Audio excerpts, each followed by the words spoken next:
네, 지금 그 신호의 스펙트럼에 대해서 알아보고 있는데요. 먼저 그 주기 신호의 스펙트럼 분석에 대해서 알아보겠습니다. 이 푸리의 해석에는 신호에 따라 두 가지가 있습니다. 하나는 푸리의 급수라는 게 있고요.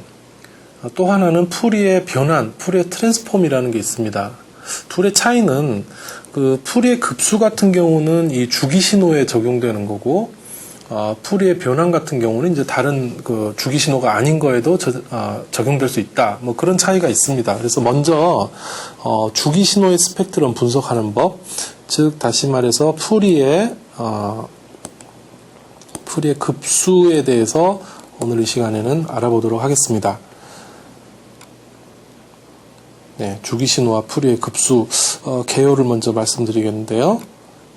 네, 먼저 그 주기 신호라는 거에 대해서 조금 알아보겠습니다. 일단 이 주기 신호라는 거는 같은 모양의 파형이 일정한 시간 간격으로 반복되는 신호를 말합니다. 자, 이런 형태의 신호는 우리 주변에서 사실은 많아요. 뭐 음향 신호나 진동, 뭐 파도 이런 거 다 대부분 주기적인 신호로 구성되어 있고, 아래 그 그림에 제가 이제 몇 개 좀 손으로 그려서 조금 난잡하긴 합니다만은, 자, 이런 것들이 이제 뭐 주기 신호에 해당된다고 할 수가 있겠죠. 이때 그 반복되는 시간 간격은 주기라고 하고, 일반적으로 T라는 용어로 쓰고 있습니다. 이런 얘기는 몇 번 나왔었죠, 그동안에요. 네. 자, 그러면 이 주기 신호의 스펙트럼의 특징이 뭐냐, 또 어떻게 하느냐 하는 거 보겠습니다. 이 주기 신호의 스펙트럼은 이 푸리의 시리즈, 이 푸리의 시리즈를 이제 우리나라 말로 번역한 게 푸리의 급수입니다. 이 푸리의 시리즈 또는 푸리의 급수를 이용해서 분석을 합니다.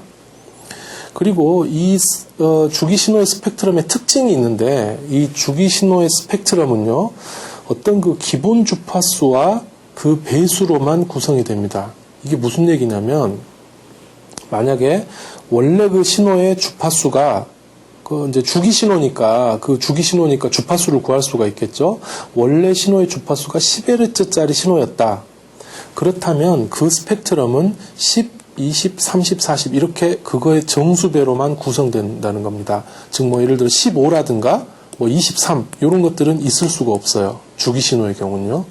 그래서 아래 이제 그림으로 좀 나타냈는데 뭐 좀 개념적인 그림이긴 합니다만, 이게 스펙트럼 분석한 그림입니다. 사실은 어떤 그 주기가 아니라 주기가 10분의 1초, 즉 주파수가 10Hz인 어떤 뭐 신호가 있다고 하겠습니다. 뭐 어떤 모양일지는 모르죠. 뭐 이런 식으로 우리가 표시할 수 있는데, 이런 게 있는데, 이거를 분석을 해보면 일단 주파수가 10Hz이기 때문에 10이라는 숫자부터 어떤 그 성분이 나오게 되겠고요. 그리고 그거의 정수배 20, 30, 40 이런 숫자들만 값이 나온다는 겁니다. 그래서 그거의 10Hz 원래 그 신호가 갖는 주파수의 그 성보고 기본파라고 우리가 얘기를 합니다. Fundamental Frequency. 그리고 그거의 정수배 되는 것 보고 고조파 또는 하모닉스라고 우리가 얘기를 합니다. 자, 이 정리를 해보면 이렇게 됩니다. 주기 신호의 스펙트럼은 기본 주파수와 그 배수로만 구성이 된다는 거예요. 그러니까 우리가 코사인이나 뭐 사인으로 나타냈을 때 그 안에 코사인 뭐 2파이 하고 여기 F 부분 있죠. FT 플러스 세타인데 여기 요 F가 10이라든가 지금 이에서는 20이라든가 30이라든가 요런 값만 갖는다는 것이죠. 그래서 이게 아주 중요한 얘기고요. 기본 주파수와 그 배수. 그래서 원신호가 10이라면 스펙트럼은 거의 정수배가 되고요. 용어가 또 이 기본 주파수와 그 배수로만 구성된다는 거 알아두시고, 그 다음에 이 기본파라는 용어 또는 기본파 또는 기본 주파수, 그 다음에 고조파, 예, 정수배 되는 거, 요 세 용어를 이제 알아두시면 좋겠습니다. 자, 요거 이제 한번 예를 좀 보시겠는데요.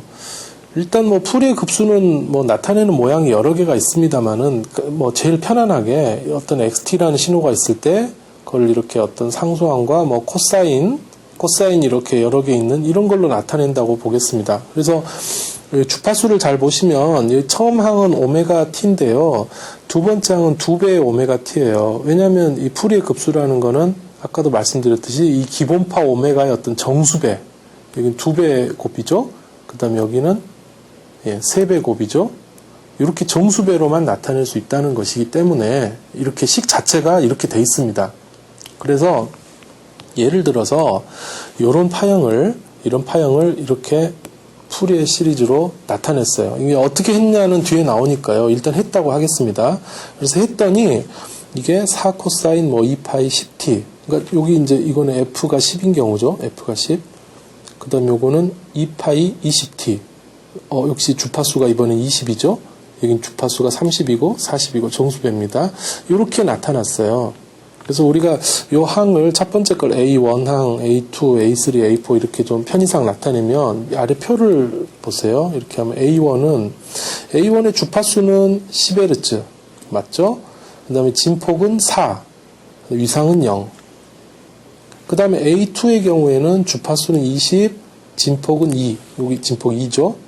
그리고 위상은 2분의 파이 이렇게. 네, A3는 30Hz 주파수가 진폭은 4, 위상은 0. 이 식에서 바로 다 알 수 있는 것들이에요. 우리가 이렇게 생각을 할 수가 있습니다. 그렇다면 이거는 뭐냐면 이런 신호를 이렇게 나타낼 수 있다. 푸리에로 분해를 할 수 있다라는 겁니다. 이게 푸리에 급수의 하나의 예가 되겠습니다. 그래서 방금 이제 분해를 한 결과를 좀 전에 이렇게 표로 나타냈습니다. 근데 이렇게 표로 나타내면은 사실 눈에 잘 안 들어와요. 이게 지금 여기는 항이 4개밖에 없기 때문에 눈에 들어오는데 실제로 우리가 푸리에로 분석을 해보면 이 항이 몇십 개, 몇백 개가 됩니다. 그럼 그거를 어떻게 다 표로 나타내겠어요? 그리고 이 중에서 어떤 게 좀 중요한지 그런 게 눈에 잘 안 들어옵니다. 그래서 보통은 어떻게 하냐면 이걸 그래프로 많이 그립니다. 어떻게 그래프를 그리냐면 진폭 하나, 위상 하나 이렇게 그립니다. 자, 진폭 같은 경우에 요 위쪽에 그래프에 그렸는데요. 자, 진폭은 X축은 주파수로 보통 많이 그립니다. 주파수로 해서 10Hz일 때 진폭이 4더라. 이렇게 그렸죠. 20Hz일 때 진폭이 2다. 30일 때 4다. 이렇게요. 40일 때 4. 이렇게 그림을 그려놓으면 눈에 탁 들어올 수가 있죠. 어떤 주파수에서 이 진폭이 좀 세구나 하는 걸 한눈에 볼 수 있습니다. 그 다음에 위상도 마찬가지예요. 위상도 X축을 주파수로 하고 그 주파수에서의 위상 값들을 이렇게 그림으로 그려놓으면 쉽게 우리가 한눈에 파악을 할 수가 있죠. 그래서 이게 사실은 스펙트럼 분석한 겁니다. 그래서 어떤 주파수 성분을 마지막으로 최종적으로는 이 그래프로 보통 많이 나타내는데 이거 보고 진폭을 나타내는 그래프 보고 진폭 스펙트럼, 위상을 나타내는 그래프 보고 위상 스펙트럼 이런 식으로 우리가 얘기를 합니다. 간단하죠. 예. 그래서 이런 표보다는 그래프, 그림을 많이 이용한다는 것 그리고 그것의 용어가 진폭 스펙트럼, 위상 스펙트럼 이렇게 우리가 나타낼 수 있고 요거 두 개 다 합치면 그냥 스펙트럼이라고 얘기를 하죠. 예. 네, 스펙트럼. 이렇게.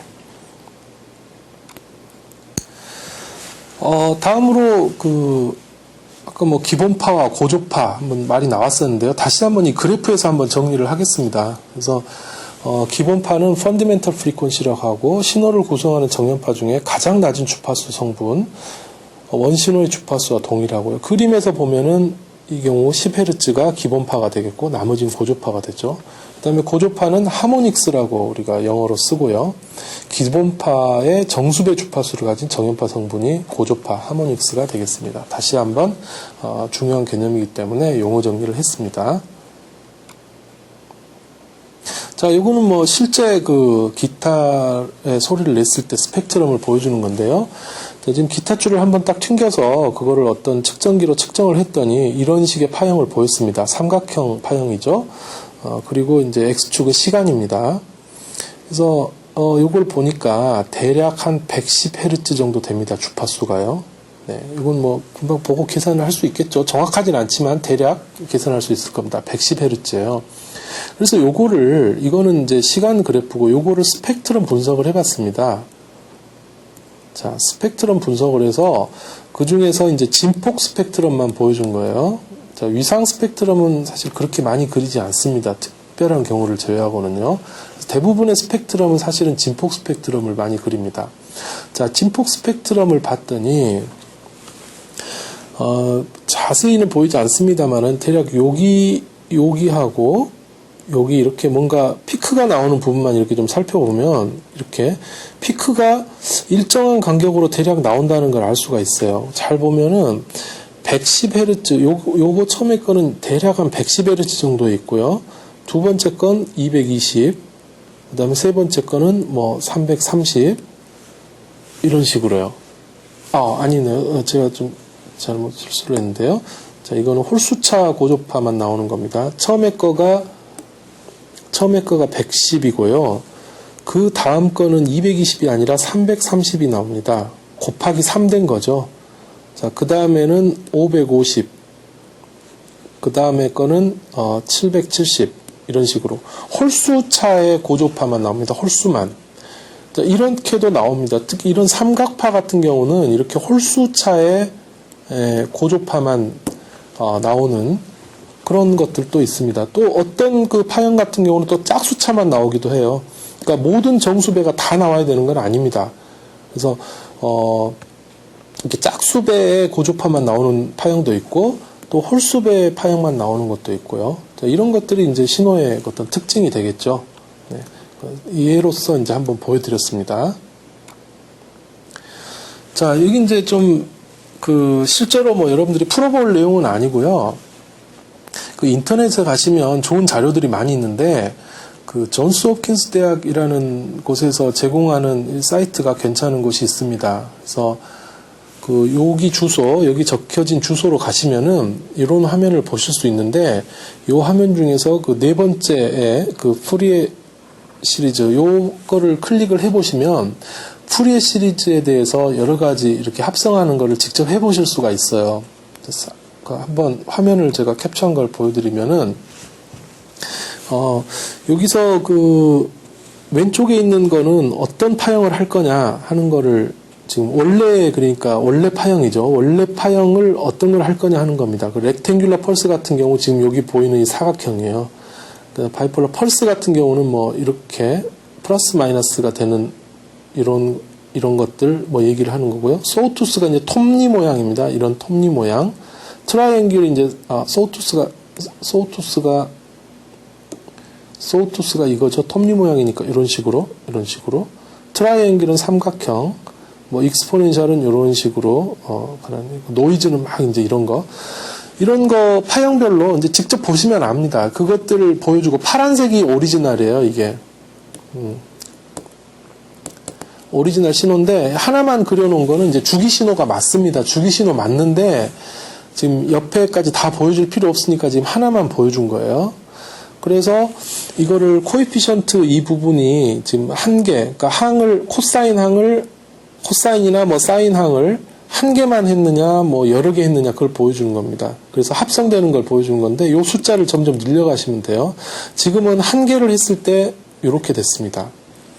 다음 화면 보시면, 지금은 이렇게, 여기 보시면 두 개 합성했을 때, 항을 두 개 더한 거예요. 자, 여기는 세 개 더했을 때, 그 다음에, 여긴 5개 더했을 때, 점점 비슷해져 가죠? 15개 더하니까 어떻습니까? 좀 더 비슷해지죠? 그리고 여기 지금 35개 더했거든요. 많이 비슷해졌습니다. 70개 더하니까 점점 더 비슷해졌어요. 자, 이때 여기 아래쪽 화면 보시면 여기 매그니튜드 스펙트럼이라고 써있죠. 이게 진폭 스펙트럼입니다. 진폭 스펙트럼. 자, 진폭 스펙트럼 앞에서 배웠던 거 지금 그 어느 주파수가 진폭이 크냐 하는 걸 보여주고 있고요. 페이지 스펙트럼이 이제 위상 스펙트럼이에요. 위상 스펙트럼과 같이 이렇게 보여주고 있습니다. 자, 근데 더 많이 합친 거 이거 140개, 200개. 꽤 많이 비슷해졌죠? 예.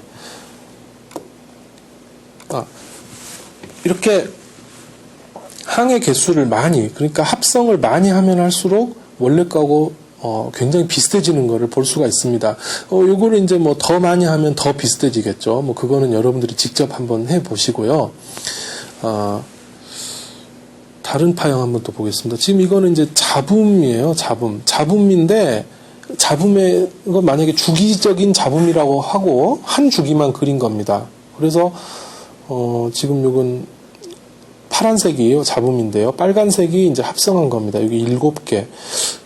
이거 보시면은 이거 도저히 이런 걸 어떻게 정연파로 사인이나 코사인으로 합성을 할 수 있을까라고 생각을 할 수가 있는지 모르겠지만 실제로 해보면 이게 7개 있을 때 좀 비슷하지 않지만 70개를 합하니까 어떻습니까? 좀 비슷해졌죠. 이런 잡음도 주기적이기만 하면 이렇게 코사인, 사인으로 합성해낼 수 있다는 겁니다. 자, 요것은 그 다른 어떤 그 프로그램인데요. 요 사이트도 한번 가보십시오. 여기 주소에 가보면은 또 다른 형태의 그 풀이의 급수 가상 실험할 수 있는 그런 무료 프로그램이 인터넷에 보면 있습니다. 요거 이제 자바 기반으로 하기 때문에 컴퓨터에 자바가 깔려 있으면 해볼 수가 있어요. 자, 요거는 여러분들이 직접 한번 해보시면서 풀이의 급수라는 게 이런 거구나, 이렇게 분해와 합성이 될 수 있구나 하는 거를 직접 한번 느껴보시면 되겠습니다.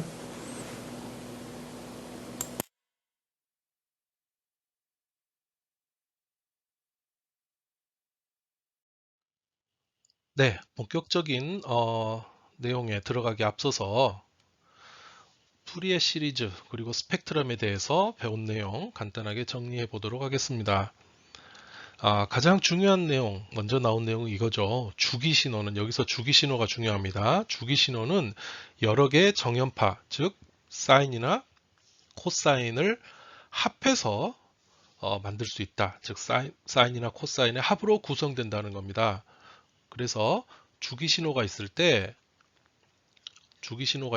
이것들을 사인이나 코사인의 합으로 나타낼 수도 있고, 반대로 이 사인이나 코사인을 합하면 주기신호를 만들어낼 수도 있다는 거죠. 자, 이렇게 여러 개의 정연파로 분해를 했을 때 이 정연파의 가장 낮은 주파수 성분, 뭐 100Hz, 200Hz 그런 주파수를 얘기를 하는 겁니다. 그 가장 낮은 주파수 성분을 우리가 기본파, 펀디멘탈이라고 하고요. 그리고 그 나머지 더 높은 쪽 있죠? 그걸 우리가 고조파라고 부릅니다. 자, 이때 중요한 것은 고조파는 기본파의 정수배입니다. 그러니까 기본파가 예를 들어 100Hz라고 한다면 이 고조파들은 200Hz, 300Hz, 400Hz 이런 것들로 구성되지 중간에 뭐 150Hz 이런 거는 있을 수가 없다는 거예요. 이거 굉장히 중요한 내용입니다. 정수배로만 구성된다는 거예요. 자, 그리고 신호를 구성하는 정연파 성분의 진폭과 위상, 그걸 나타낸 것을 우리가 신호의 스펙트럼이라고 부릅니다. 즉, 이 스펙트럼이란 것은 어떤 정연파 성분으로 신호가 구성되어 있나 하는 걸, 그 정보가 들어있는 거죠. 자, 그러면 이런 스펙트럼은 어떻게 구할 수가 있느냐? 이 주기신호의 스펙트럼은 푸리의 급수라는 걸 이용해서 구할 수가 있습니다. 푸리에는 사람 이름이죠. 네, 푸리의 급수를 이용해서 구할 수 있고, 참고로 비주기 신호인 경우, 주기 신호가 아닌 경우의 스펙트럼은 푸리의 변환이라는 것을 이용해서 구하면 됩니다. 자, 이게 지금까지 배운 주요한 내용이었습니다. 더 진도가 나가기 전에 이 내용은 잘 기억하고 계셔야 됩니다. 자, 그러면 잠깐 이제 수식적인 내용 들어가기 전에 푸리의 급수라든가 스펙트럼, 또 신호의 합성과 분석에 대한 몇 가지 예를 좀 보도록 하겠습니다.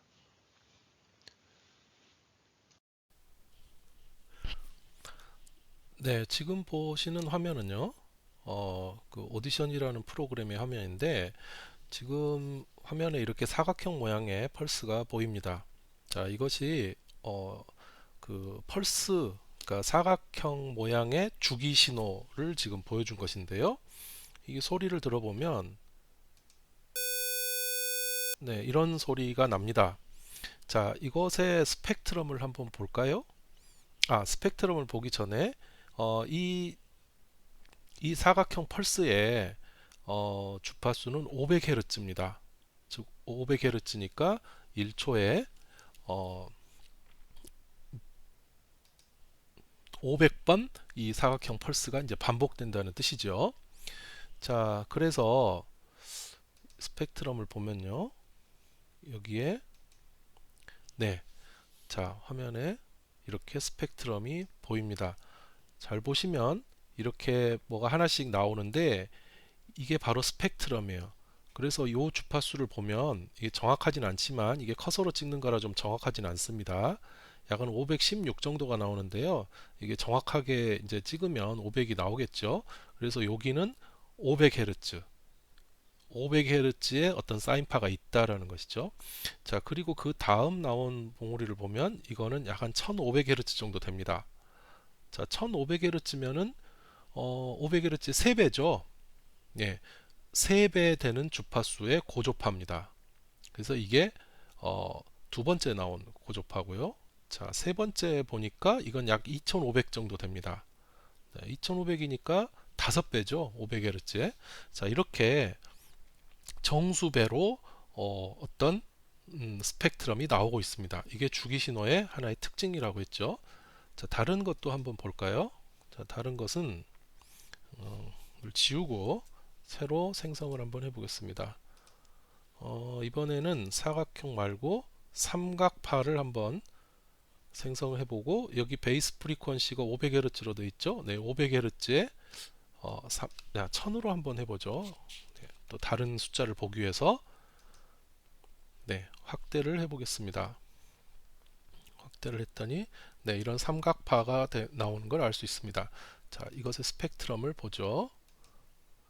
네, 이렇게 나오는데요. 여기는 약 990, 1000입니다. 네, 1000Hz에서 하나가 나왔고요. 그 다음에 또 3000Hz에서 하나가 나옵니다. 또 5000에서 하나가 나옵니다. 자, 이와 같이 정수배에서 스펙트럼이 나오는 것을 우리가 알 수 있습니다. 자, 그렇다면 왜 2배, 3배는 없느냐? 2배, 4배, 짝수배는 없느냐? 그것은 이 신호의 모양에 따라서 이렇게 홀수배만 있을 수 있고 또 짝수배만 있을 수 있고 홀수, 짝수 다 있을 수도 있습니다. 그것은 주기 신호의 모양에 따라 달라지는 것이기 때문에 지금 우연히 보여드린 게 홀수배만 나온 거였지 신호에 따라서는 짝수배만 나오는 것도 있다는 것, 또 홀수, 짝수 둘 다 나오는 것도 있다는 것, 예, 알아두시기 바랍니다. 자, 이게 이제 하나의 그 예였고요. 다른 걸 한번 봐볼까요? 네, 자,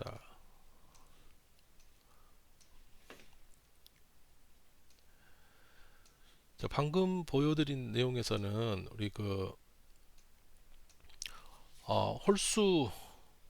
홀수배의 어떤 배수로 스펙트럼이 나오는 걸 봤습니다. 그러면 조금은 이제 이 뒤에 이제 나올 내용인데요. 예로서 한번 인터넷에서 나온 내용을 한번 보겠습니다. 자, 지금 이거는 삼각파입니다. 삼각파. 자, 삼각파인데, 자, 여기 그 사인이나 코사인을 여기 숫자는 몇 개 더하느냐 이게요. 1부터 10까지 10개 더 있다는 거거든요. 그래서 만약에 여기다 1을 한번 써보겠습니다. 하나만 더한 거죠.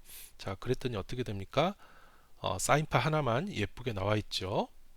자, 두 개 더 해보겠습니다. 네, 두 개를 더했더니 조금 달라졌죠? 모양이요. 자, 세 개, 세 개가 제가 너무 한꺼번에 너무 많이 돌렸네요. 네, 네, 세 개, 네, 좀 달라졌죠? 숫자를 네, 올려봅시다. 7개. 네, 점점 모양이 가까워지고 있습니다. 20개 정도 해볼까요? 20개. 예, 삼각파와 많이 가까워졌죠? 네, 이렇게 사인을 많이 더하니까 원래 신호와 점점 가까워지는 걸 볼 수 있습니다. 한 200개를 더 해보겠습니다. 네, 매우 원래 삼각파와 가까운 그런 파형이 나왔습니다. 다른 예를 한번 더 보죠. 네, 요거 보겠습니다. 스퀘어 웨이브. 네, 이렇게 사각형 펄스입니다. 지금 현재 10개를 더해 놓은 건데요. 이걸 좀 더 많이 더해 볼게요. 한 20개 더해 보겠습니다. 20개. 네, 좀 더 가까워졌죠? 한 100개 더 해볼까요? 100개. 네, 매우 비슷한 우리가 이게 동그란 사인파나 코사인을 더했음에도 불구하고 굉장히 가까워지는 걸 볼 수 있어요. 한 개를 했을 때는 보세요. 그냥 단순한 사인파죠. 자, 세 개, 두 개, 네, 세 개, 네 개, 네, 점점 숫자를 늘릴수록 사인파를 더해 갈수록 원하는 주기 신호에 가까워지는 걸 확인할 수 있습니다. 자, 여러분 여기서 뭘 보실 수 있나요? 우리가 사인파를 많이 더하면 어떤 모양의 주기 신호든지 만들어낼 수 있다는 거거든요. 그래서 거기에 착안해서 만들어진 응용 분야인데요. 악기가 있습니다. 악기. 네, 여기 이제 유튜브 화면인데요. 여기 보시면 무그 신세사이저라는 말이 있어요. 잠깐, 여기 보시면 예, 무그 시스템이라고 돼 있죠. 어, 이 1960년대에 이 무그라는 이름을 가진 어떤 박사님이 지금 방금 보여드린 그런 사인파를 많이 더하면 이런 사인파를 많이 더하면 어떤 파형이든지 만들어낼 수 있다. 즉 다시 말해서 어떤 소리든지 만들어낼 수 있다는 거죠. 그걸 이용해서 악기를 하나 만들었어요.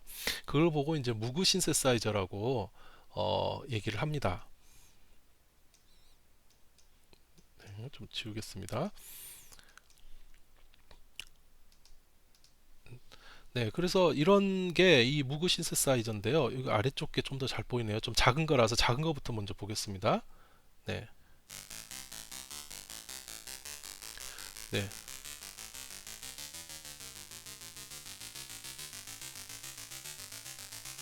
예, 지금 이 소리가 이 무그 신세사이저로 만들어진 그런 소리거든요. 이 위에 보이는 이런 동그란 노브 같은 것들은 사인파를 얼마만큼의 크기를 합칠 거냐, 몇 개를 합칠 거냐, 그리고 또 위상, 좌우로 비껴나가는 위상은 얼마로 할 거냐, 주파수는 얼마로 할 거냐, 뭐 이제 이런 것들을 조절을 하는 거거든요. 그래서 조금만 더 들어볼까요?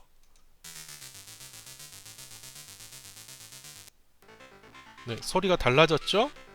예,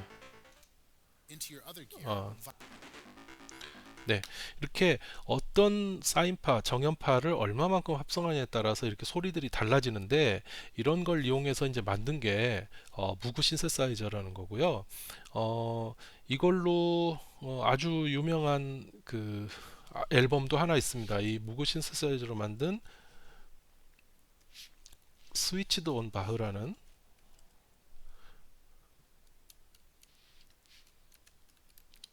네, 어, 잠깐 말씀드렸던 건 실제로 한번 보여드릴게요. 네, 소리 음악만 한번 들어보겠습니다. 네,